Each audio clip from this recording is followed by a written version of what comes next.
esto, que también lo puedo escribir así, mire. Lo puedo escribir como,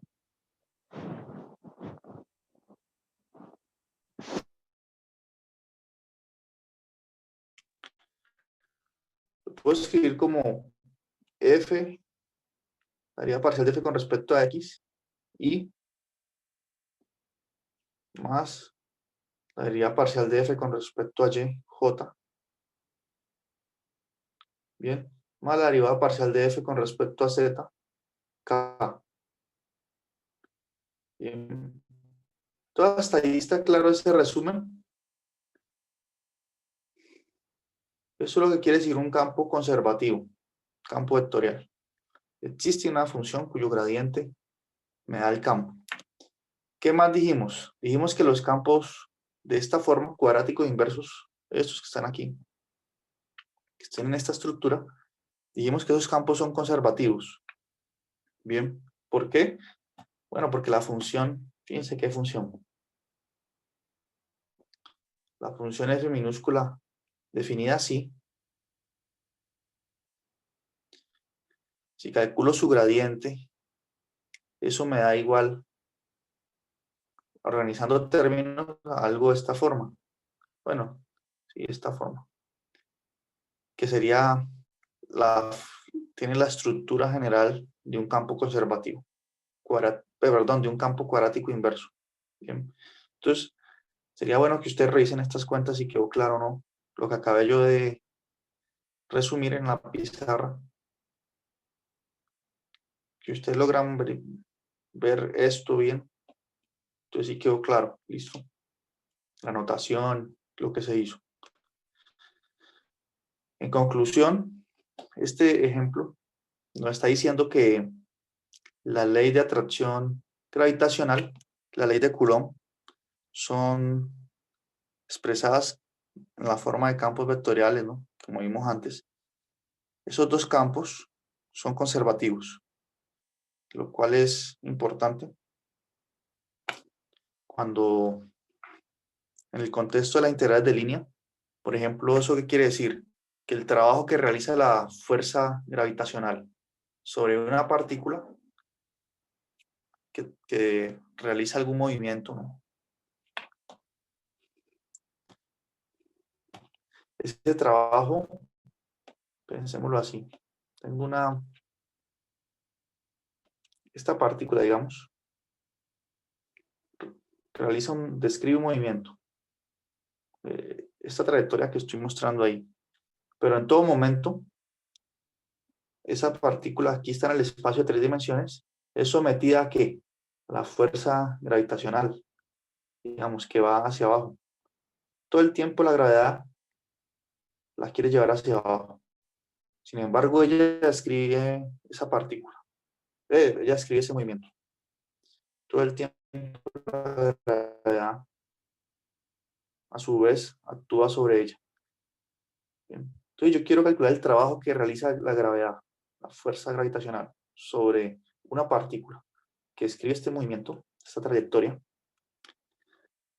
Ese trabajo no va a depender de la trayectoria, sino del punto inicial aquí y el punto final.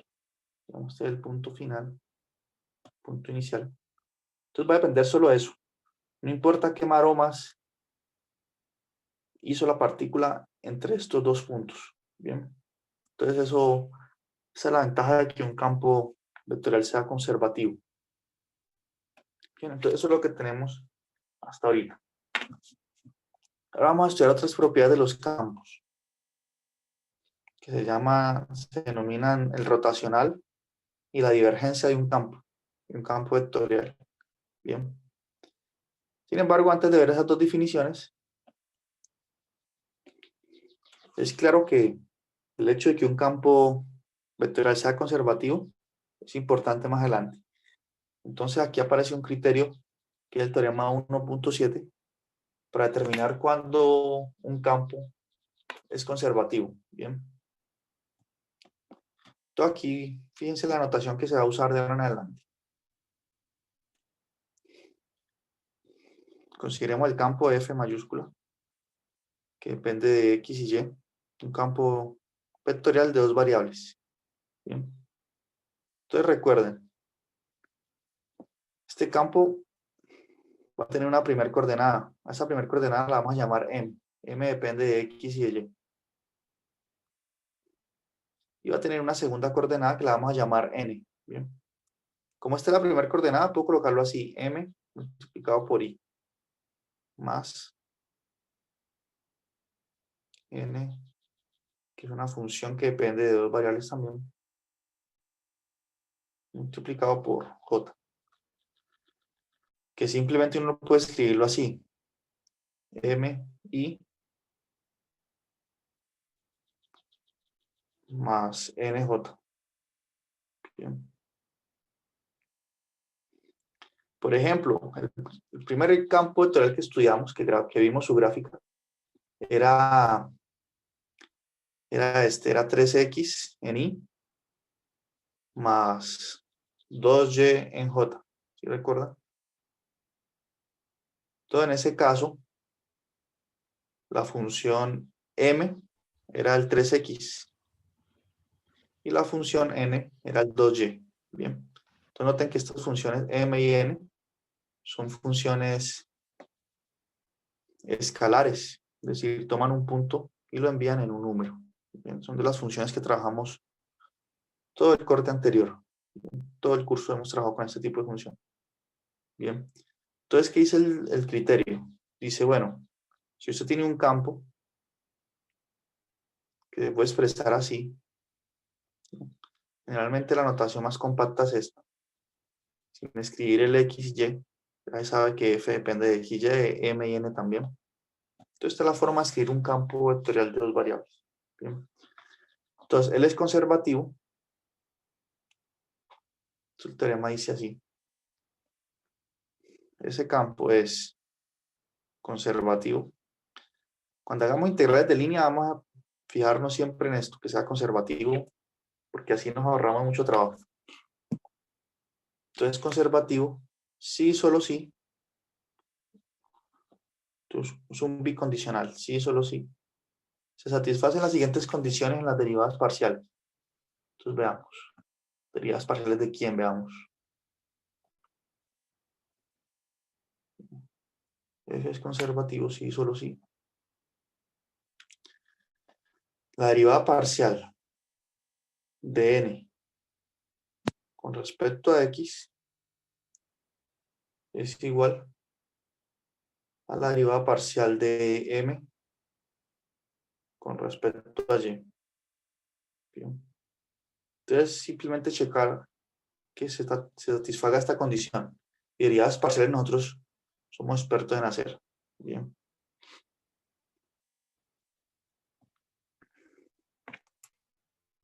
Entonces, aquí está la condición.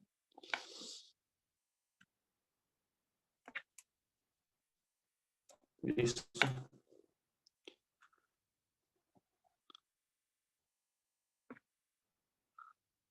Ahora, en el libro está un poco la idea de la demostración de este resultado. Y podemos ver aquí.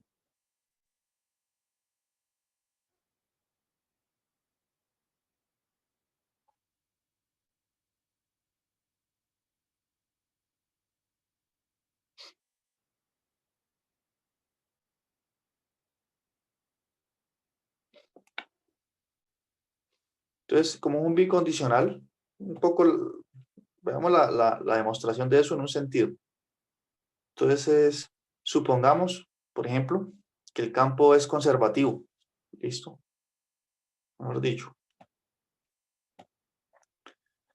Este tipo de demostraciones, uno puede suponer que esto es cierto. Si esto es cierto, veamos que eso implica que se satisfacen estas condiciones aquí en las derivadas parciales de n y m. Entonces, si f es conservativo, ¿qué quiere decir? Que f se puede escribir como el gradiente de alguna función, f minúscula. Bien. Que existe esa función f minúscula tal que su gradiente me da el campo. Es decir, el gradiente de f, que es la derivada parcial de f con respecto a x en y, más La derivada parcial de f con respecto a y en j. Bien. Y eso eso da igual a m y más nj, que es el campo. ¿Por qué esta función f existe? Porque estoy asumiendo que el campo es conservativo. Bien. Entonces, al hacer eso, ¿qué concluimos? Veamos esta igualdad aquí. Por esta igualdad concluimos que la derivada parcial de f con respecto a x es igual a m. Y la derivada parcial de f con respecto a y, esto que está aquí, es igual a m. Bien. Entonces, teniendo en cuenta eso, se tienen esta igualdad aquí. Esto que muestra aquí el libro. Ahora, ¿qué pasa si yo derivo aquí a los dos lados con respecto a y? Si derivo con respecto a y esta igualdad, obtengo esto. Bien. Aquí me va a quedar f sub xy, porque derivé con respecto a y, entonces aquí está notado así. Y al otro lado me queda la derivada parcial de m con respecto a y. Lo mismo en la otra igualdad. Si yo sé que estas dos funciones son iguales y derivo a los dos lados con respecto a x, me queda esto. Bien.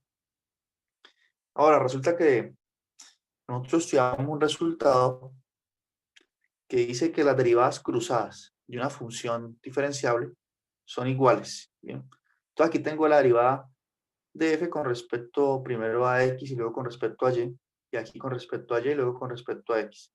Por lo tanto, estas dos derivadas cruzadas son iguales, lo que implica entonces el resultado que mencionaba. Lo que implica esto que está aquí. Bien. Vamos. Ahora, con un razonamiento análogo, uno podría asumir que esta igualdad es válida y concluir que existe un campo, una función f minúscula tal que su gradiente me da f. Bien. Es un trabajo un poco teórico, pero más o menos así se demuestra. Bien. Ahí mostramos un sentido, esta dirección. Entonces el otro lo dejo para que lo revisen. El hecho es que ya podemos usar este resultado, bien, para determinar cuándo un campo es conservativo, que es una propiedad valiosa en el momento de hacer integrales de línea. Bien, entonces tenemos eso. Entonces aquí aparecen resultados, unos ejemplos sencillos. Dice, determine cuáles de los siguientes campos vectoriales son conservativos. Entonces miren el primer campo. F igual a 10x menos 7y. Esta es la función m. Menos 7x menos 2y. Esta es la función n. Bien. Entonces, ¿cómo verifico si ese campo es conservativo? Bueno, tenemos que ver si satisfacen esas condiciones de las derivadas parciales. ¿Cuánto es la derivada parcial de n con respecto a x? N es esta función que sombrío. La derivo con respecto a x me queda un 7. Con este menos me queda un menos 7. Bien. Y la derivada de m con respecto a y también da menos 7. Así, en virtud del teorema 1.7, el campo es conservativo. Bien. Pueden verificar lo mismo para este ejemplo del ítem B. Simplemente hallar esas derivadas parciales. En este caso, n es esta función y m es esta. Bien, entonces, un criterio bien sencillo para determinar si un campo es conservativo o no. Bien.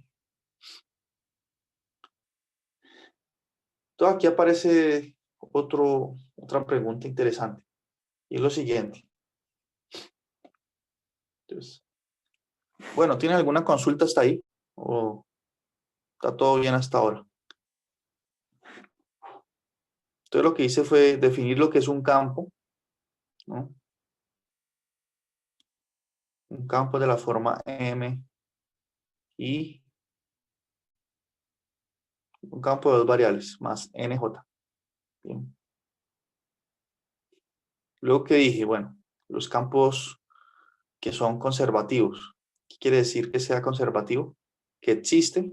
Este es el símbolo para existe. Existe una función f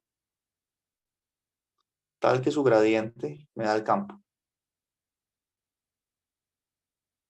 Tal que f mayúscula es igual a gradiente de f. Esto es lo que quiere decir que sea conservativo. Y luego dije que f es conservativo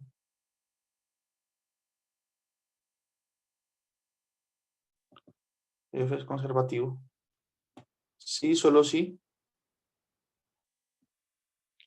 la derivada parcial, donde el f que estoy mencionando aquí se escribe de esta forma. Entonces la derivada parcial de n con respecto a x es igual a la derivada parcial de m con respecto a y. Esto es lo que hemos hecho. Bien, lo resumí en 3 líneas. ¿Preguntas hasta ahí? ¿Está todo bien? Entonces la nueva pregunta es lo siguiente. ¿Está muy confuso? ¿Qué dicen ustedes? Hay que darle un tiempito, ¿no? Para estudiar. Entonces la nueva pregunta es, supongan que nos dan un campo. Supongan que nos dan un campo F y nosotros logramos ver que se satisface esta condición. ¿Bien? O sea, F de la forma NI, MI,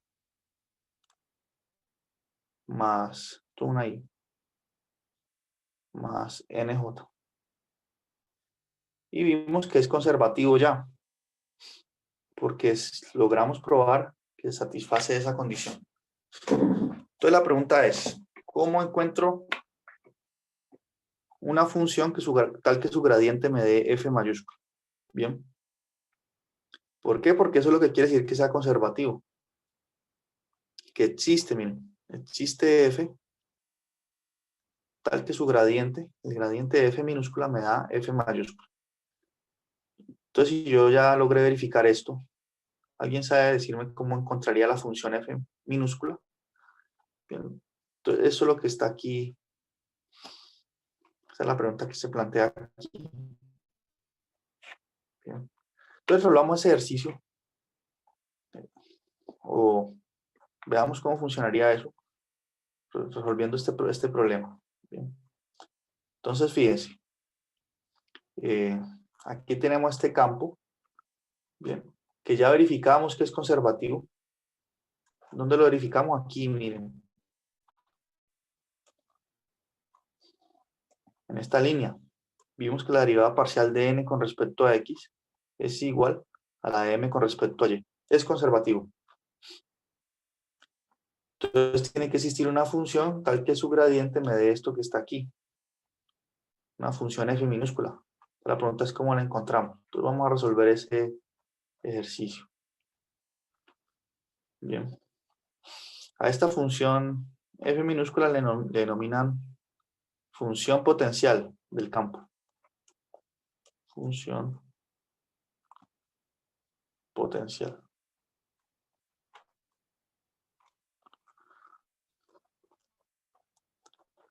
Bien. Esa es la función potencial. Entonces veamos.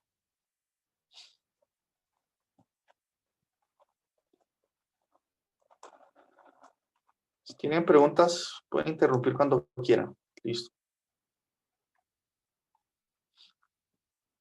Entonces consideremos un caso concreto, ahora sí. F igual a la función que nos dieron, 10x, creo que era, menos 7y,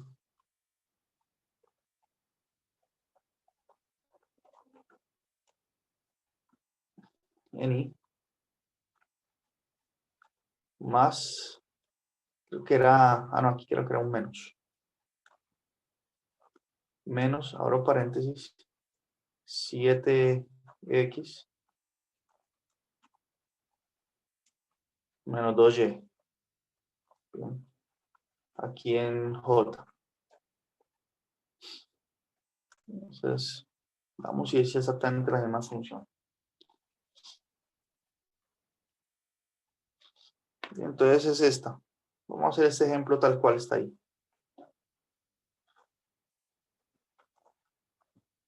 Entonces, listo. Ya vimos que ese campo es conservativo. En este caso, ¿quién es M y quién es N? M es esto. Es esa función de dos variables. Y N sería lo que está entre paréntesis con signo y todo, con el signo menos. Bien. Entonces, como ya probamos que es conservativo, quiere decir que existe una función f tal que la derivada parcial de f con respecto a x me da igual al campo. Entonces satisface esto. ¿No? Bien. Y nuestro objetivo es saber quién es f.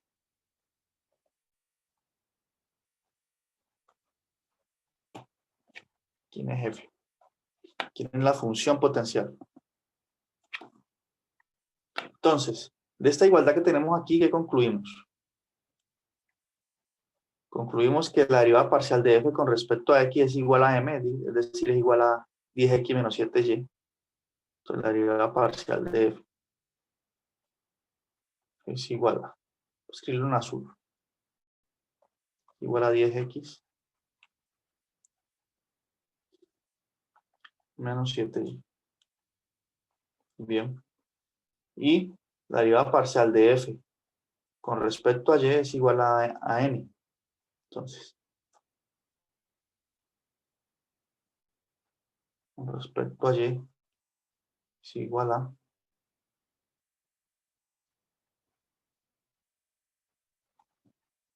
menos 7x menos 2y. Recuerden, el objetivo es encontrar la función f. Conocemos sus derivadas parciales. Bien. Entonces, ¿qué debo hacer aquí? Este primer paso para encontrar f. Por ejemplo, esta primera igualdad. Esto es como tener, esto se puede escribir así, la derivada parcial de f con respecto a x. Bien. En lugar de escribir esa notación f sub x, puedo escribirlo así. Bien. Entonces uno sabe, por los resultados de cálculo, que si integro a los dos lados, con respecto a x, digamos, aquí integro con respecto a x, y aquí también, toda esta función la integro con respecto a x. Entonces, ¿qué pasa acá? Con este lado izquierdo. La integral y la derivada son operadores inversos. Bien.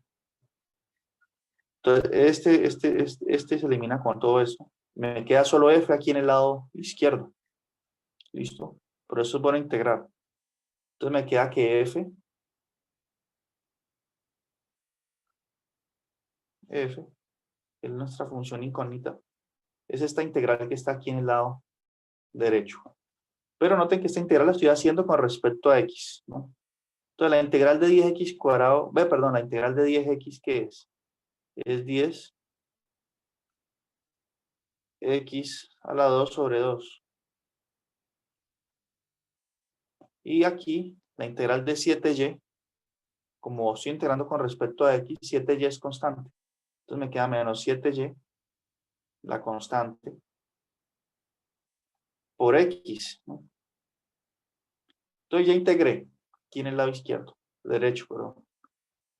Más, aquí tendrá que haber una constante, alguna cosa, no sabemos qué, que depende, como yo integré esto con respecto a x, alguna constante, alguna parte de la función que depende solo de y. Bien. Pero ya sabemos más o menos cuál es la función potencial, solo con hacer ese primer paso. La función potencial tiene esta forma.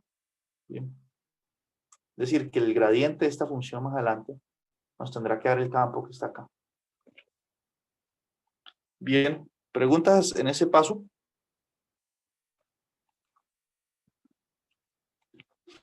Entonces, ¿cómo encontramos o esta misteriosa constante que depende de y aquí? ¿Cómo la encontramos? Bien, ¿y por qué queda esa constante ahí? Ella tiene que quedar porque noten, si yo derivo esta función con respecto a x, ¿qué me da? Me da 10x menos 7y, me da esta primera parte, ¿cierto? Pero hay alguna información que no se logra capturar en con esta primera condición. Entonces, por eso queda algo que depende de y, le llamamos c de y. Entonces, vamos a encontrar esa parte. ¿Cómo? Con esta igualdad que tenemos aquí. ¿Listo? ¿Por qué? Porque aquí yo puedo hacer lo mismo. Puedo integrar los dos lados con respecto a y obtener la función potencial. Otra forma de la función potencial por este lado. Yo puedo aquí integrar con respecto a y. Y acá también integro con todo esto con respecto a y. Entonces, igual que antes, la derivada y la integral se cancelan y me va a quedar de aquí, me va a quedar f solamente. Me va a quedar que f, la misma función potencial, es igual a la integral que tenemos aquí con respecto a y. La integral de menos 7x es menos 7 x por y. Menos 7x queda como constante, ¿no? Si estoy integrando con respecto a y, queda multiplicada por un y. Y la integral de menos 2y es y al cuadrado. Bien. Más, como en este caso integré con respecto a y, aquí tendría que haber alguna función que depende de x. Una constante c que depende de x. Entonces, ¿qué ocurrió aquí? Lo mismo que antes. Integro y me queda una información, una constante que depende de x, y cuando integro acá una constante que depende de y. Entonces, comparemos estas dos funciones. Esta, la función potencial que tuve por este lado, aquí esta función y esta. Y miren, ellas tienen en común este menos 7xy, aquí y aquí, ¿cierto? Y aquí dice que tiene que aparecer algo que depende solo de y. Y miren que aquí aparece exactamente algo que depende solo de y, el menos y cuadrado. Y acá dice que esto ha sumado con algo que depende solo de x. Pues miren, acá aparece un 10x cuadrado sobre 2 que depende solo de x. En conclusión, si uno compara estas dos funciones, concluimos que la función potencial es 10x cuadrado sobre 2 menos 7xy, más esa constante que depende de y es este menos y cuadrado que aparece aquí. Bien. Entonces aquí queda un menos y cuadrado. Listo. Entonces uno tiene la función potencial por las dos partes, las compara y mira lo que falta. Miren. Bien. Y aquí esta constante c que depende de x es este 10x cuadrado sobre 2. Entonces, en conclusión, la función potencial de este campo es la que está aquí, en esta cajita. ¿Bien? ¿Por qué? Porque su gradiente me va a dar la derivada parcial de f con respecto a x, me da esta primera parte. La derivada parcial de f con respecto a y me da esta segunda parte acá. Listo. ¿Y por qué nosotros nos dirigimos a buscar esta función potencial? Porque ya habíamos hecho el test.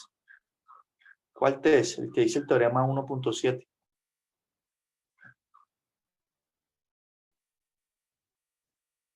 Dice, si esta derivada, si satisface esta condición, el campo es conservativo. Y ya la encontramos, ya vimos el proceso por encontrarla. Bien. De hecho, aquí en el libro se hacen las cuentas también. Miren. Ustedes pueden revisar esta parte. o en estas notas, perdón, que las voy a enviar luego de la clase. ¿Listo? Bueno, ¿preguntas hasta ahí?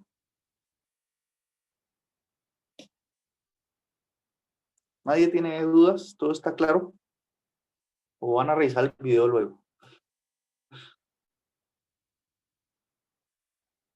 Son conceptos sencillos que usan las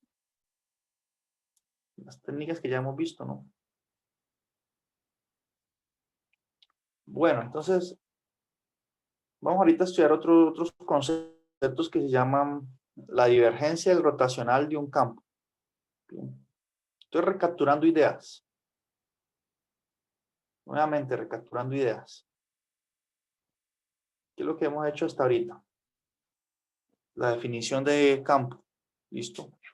Luego, estudiamos los campos cuadráticos inversos. Dijimos que esos campos son conservativos. Luego vimos un criterio para determinar cuándo un campo es conservativo. Simplemente calcular dos derivadas parciales y ver que son iguales.